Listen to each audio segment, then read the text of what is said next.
Chesley, good morning. I'm joined by Andrew Gobeil, who is an airport spokesman, to give us an update on where things stand. Security checkpoint, the main one behind us, the lines have been very long.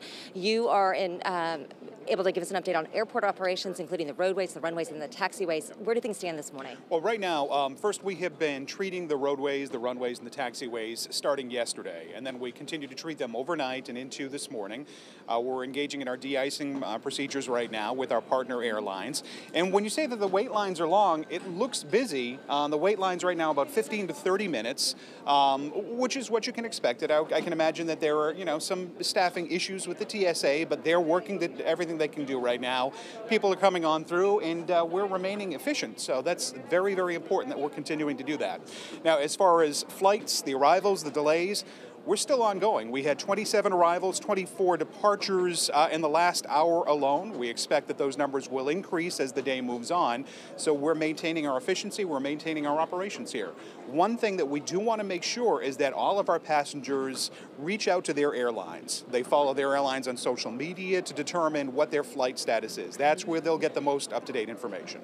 Parking has been an issue. It looks like there is no more room in the hourly lots on North and South. Is that unusual for a day like this? That's incorrect. There is room out there. As I was walking in, because that's where I park, in the North Hourly lot, and I saw the sign and I thought, my goodness. So the first thing I did when I got here is make sure that that was cleared. The ramp leading up to the North Hourly lot was closed down because it's a little bit steep, but we're out there, we're treating it, and we're going to make sure that the parking is available. Have you had difficulty getting your staff in, the operations folks for the airport? Have they had trouble getting to work this morning? Well, we understand that when we're watching the forecast, we know what's going to happen. So we've got plans in place, contingency plans in place to make sure that the staff arrives. The operations staff are here. The essential employees are here to make sure that we're operating as efficiently as possible. My colleagues, we're on the phone, we're dealing with everything. So we're doing okay as far as staffing at the airport. Do you expect that the de-icing process will continue throughout the day since we're going to stay very low with our temperatures? The temperatures will remain low, but we don't see any precipitation in the forecast. So there'll be no need for the de-icing once the precipitation abates, which is fine. So we're de-icing right now. Any of the aircraft that stayed here overnight with the accumulation of snow need to be de-iced. But once that's taken care of, we'll be able to halt our de-icing procedures. There are also some delays with MARTA so that passengers avoiding the roadways, very smart move, yes. But they're facing delays in some cases getting here on MARTA. It seems like every step of the way is very difficult for passengers today. It is a challenge, and that's why you want to make sure, one, you give yourself enough time. First and foremost, determine what the status of your flight is. If your flight is going to be delayed, if your flight is going to be canceled, then that will obviously play into the plans that you make. So you want to make sure that you're abreast of what's going on that way. And then just be careful out there on the roadways.